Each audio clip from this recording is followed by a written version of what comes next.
Voici deux comédiens d'une église réveillée qui ont fait des centaines de mille de vues avec leurs prestations. Quand il parle de deux comédiens, et dans les églises réveillées, vous comprenez de qui je parle. Regardez la vidéo vous-même. Je dis que ce n'est pas moi. Regardez vous-même. Ça va vous faire rire, mais à la fin, c'est de la comédie. Regardez vous-même, on se retrouve. Je ne fais même pas l'amour avec lui. On ne fait rien. On est comme des gros de dans la maison. Tu veux faire? Je veux faire, papa. Papa, il veut faire. Je veux faire, papa. Papa, je veux faire. Pardon, papa, je veux faire. Je veux faire, papa, pardon. Et je veux voir les enfants, papa. Pardon, papa, pardon. Mais je vais te sauver. Papa, le voici. Aujourd'hui même ton big va écrire. Power. Père, je détache ce big. Et c'est devenu tout petit comme ça. Petit, jusqu'à il n'y a pas moyen. Petit, papa.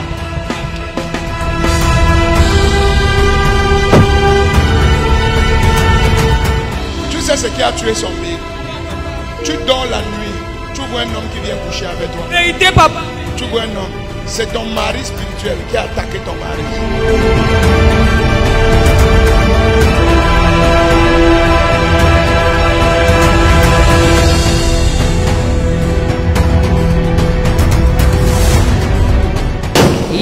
Ça finit. Big. Big. Reviens. Big. Waouh. Papa, vous pouvez vous-même, même le Saint-Esprit constate le changement. Tu souris maintenant. Oui, papa. Tout à l'heure. Vous êtes déjà parti maintenant là. Daddy. Ah. Mets le micro. Nous sommes partis aux toilettes et on a constaté que c'est revenu. C'est revenu. C'est sorti. C'était comment? Comme ça ou comme ça? C'est devenu comme ça.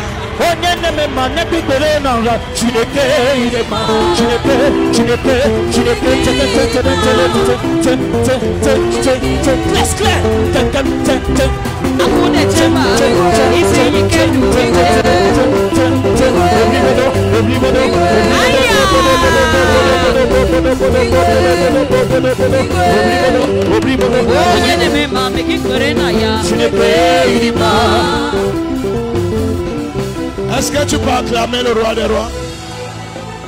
Elle est pressée de rentrer. Tu veux le bébé? Hein? Oui, papa. Regardez mon micro. Regardez-moi.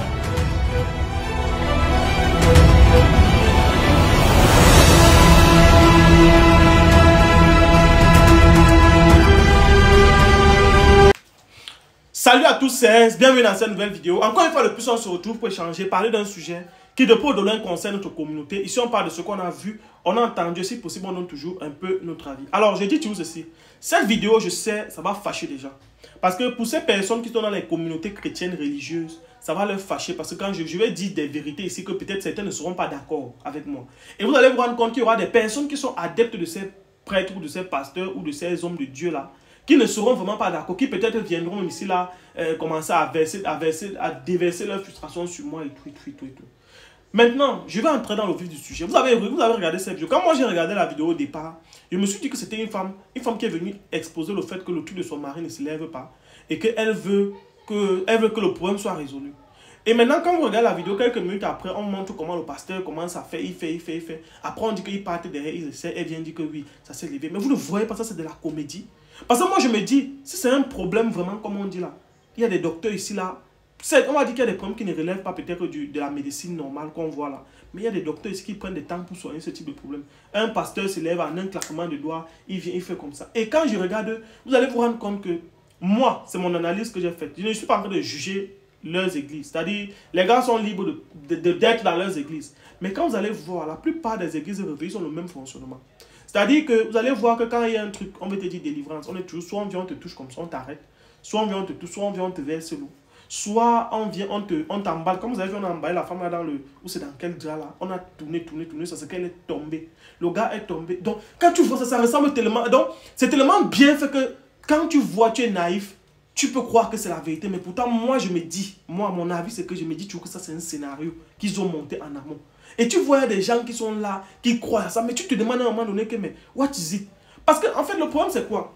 Nous sommes dans un environnement où les gens souffrent tellement, les gens ont tellement de problèmes, les gens ont tellement de situations. Et à un moment donné, quand les gens ont tellement de situations qu'eux-mêmes n'arrivent pas à expliquer, parce que ce qui se passe, c'est quoi? C'est que les gens prennent des décisions, ont pris des décisions peut-être depuis 3, 4, 5 ans, des années en arrière, en amont. Et aujourd'hui, ils sont en train de subir les conséquences de ces décisions. Quand ils subissent les conséquences de ces décisions et qu'ils voient que le traitement ou bien la solution est irréversible, on ne peut pas peut-être changer ça, ils viennent commencer à se replier dans les églises. Ils viennent se replier dans les églises et revier. Commencer maintenant à dire qu'ils vont le dire. Vous prenez un exemple. Vous allez voir une jeune fille, par exemple, qui avait 25 ans, qui avait 22, 23, 24, 25 ans. Elle a eu tous les hommes sérieux devant elle. Elle a eu les gars sérieux qui sont venus se présenter. Mais elle n'était pas intéressée par ces gars à cette époque. Elle a préféré sortir avec des hommes peut-être plus âgés, comme on dit entre temps, les sugar daddy, qui sont venus puiser toute son énergie vitale. Quand ils ont pris l'énergie de cette dernière, aujourd'hui elle a peut-être 30 ans, 32 ans, 33 ans, 35 ans même. Elle se retrouve comme ça que tous ceux qui viennent sont des blagueurs. Parce qu'il n'y a plus vraiment quelqu'un de sérieux. Parce que personne ne voit plus vraiment cette fraîcheur, cette beauté, cette, comment dire, cette clarté-là en elle. Maintenant, elle va se retrouver dans les églises à aller prier Dieu tous les jours. Or, auparavant, quand il y a eu des hommes sérieux, elle n'était pas sérieuse. Et c'est comme ça la plupart des femmes que vous allez voir souvent dans les églises réveillées là. Parfois, tu vas voir d'autres femmes qu'elles sont sorties, elles sont allées faire des trucs bizarres, des pratiques bizarres. Ça a cuit sur elles. Les retombées sont arrivées. Quand ça arrive maintenant sur elle, c'est là où maintenant elle se retrouve qu'il faut qu'elle aille à l'église parce qu'elle se dit que non, c'est l'église qui va résoudre le problème. Non, ça c'est pas comment dire, c'est des choix de vie que vous avez fait en amont qui aujourd'hui se répercutent sur vous. Et lorsque ça se répercute, vous refusez d'accepter les réalités. Tu vas même voir, même pour aller même encore plus loin, tu vas voir une maman qui aujourd'hui a peut-être, elle s'est mariée avec un monsieur. Tu vois une femme aujourd'hui qui a peut-être 35 ans. Elle s'est mariée avec un monsieur à l'époque. Le gars ne s'en sort pas, le gars ne voit pas clair. Ils ont fait peut-être 4-5 enfants. Ils ont fait 5 enfants. Eux, ils ne voient même pas clair. Ça ne donne pas. Ils n'arrivent même pas à manger. Même avec un enfant, ils n'arrivaient pas à manger. Mais tu les vois aujourd'hui avec 5 enfants. Après, tu les vois dans les églises tous les jours. Tu crois que c'est Dieu qui va venir les libérer. Ce n'est pas Dieu qui va venir les libérer. Si tu restes là, tu te rends compte, tu ne t'en sors pas. Au lieu de te canaliser pour chercher l'argent, tu es en train de pondre les enfants. Tu ponds. Tu as 4, tu as 5. Demain, maintenant, quand ça cuit, les enfants grandissent, il faut les élever, il faut leur donner de l'éducation. Quand ils ont peut-être 10 ans chacun, ils demandent des charges plus importantes. Et que tu n'as plus les revenus pour pouvoir les élever. Tu vas juger à ce moment-là que c'est Dieu qui ne t'aime pas. Oh, ce n'est pas Dieu qui ne t'aime pas. Mais c'est que comme j'ai dit, la plupart des gens que vous allez voir dans les églises, la plupart ont fait des choix de vie, ont pris des décisions dans leur vie qui aujourd'hui leur calent au cou. Et ça fait en sorte que eux, dans leur esprit, dans leur subconscient, c'est que non, il faut que j'aille à l'église pour que ma situation s'améliore. Or, ce n'est pas forcément l'église qui va améliorer ta situation. Ça dépend des énergies et de la façon dont tu t'y prends pour améliorer ta situation. Parfois, tu peux te retrouver dans une mauvaise situation, tu décides que je travaille, je mets mon cerveau en œuvre pour suivre ça. Donc, moi, je pense que ces gens des églises réveillées là, à la base, ils ont toujours un truc. Ils ont toujours un truc qui les lie. C'est-à-dire que tu vas voir que ce sont des gens qui ont presque les mêmes problèmes. Parce que moi je pense que la plupart sont des gens, en fait ceux que vous voyez déjà à fond dans la foi. Quand vous voyez déjà quelqu'un dans la foi à fond tous les jours là, il y a un problème quelque part. Parce qu'un homme normal, moi je sais, selon ce qu'on nous a appris, quand moi j'étais petit, tu te lèves le matin à 6 h, tu vas au culte de 6 h, tu finis à 8 h, ou bien c'est le culte, oui, 6 h, tu finis à 8 h le dimanche, tu vas prier ton Dieu pour ta semaine, c'est tout ce que moi je connaissais. Maintenant, ou à défaut encore, tu vois peut-être, il y a le culte peut-être de 9 h qui finit à 12 h, c'est tout ce que je connaissais comme église, comme nous avons appris à l'époque. Et même ça même, on le fait toujours, et je connais tu fais ta prière simplement, tu restes tranquille. Seigneur, voilà, tu es quitté sur ça. Mais les trucs qu'on va te dire que nuit de prière à l'église, on va te dire église réveillée, on va te dire veillée de prière, mon frère, veillée de prière, ah ouais. Tu vois, les gens sont souvent remplis. Les mêmes choses que les kangoukas. Non, moi je ne dis pas que... Je ne vous empêche pas de partir dans vos choses. Hein. Moi je dis bien ceci. Je n'empêche pas les gens d'aller dans leur église. Je n'empêche pas. Vous pouvez aller dans votre église. Vous pouvez croire. Chacun a sa divinité. Chacun peut croire en sa divinité. Moi je dis toujours, vous êtes libre. Rien ne vous empêche de croire.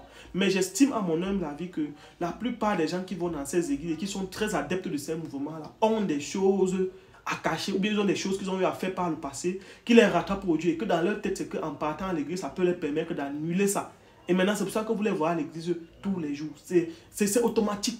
Parce qu'une personne qui n'a rien à se reprocher va vivre sa vie simplement. Le seul jour qu'on prie Dieu, c'est le dimanche. Dès qu'il prie ses 2 h, 3 h, il rentre chez lui se coucher. C'est sa semaine. Il a confié sa semaine, c'est tout. Sur ce, c'était mon avis par rapport à cela. Dites ce que vous pensez en commentaire. Si vous pensez que c'est vrai, dites-le en commentaire. À très bientôt. Le Cameroun, c'est pas fini. Ciao.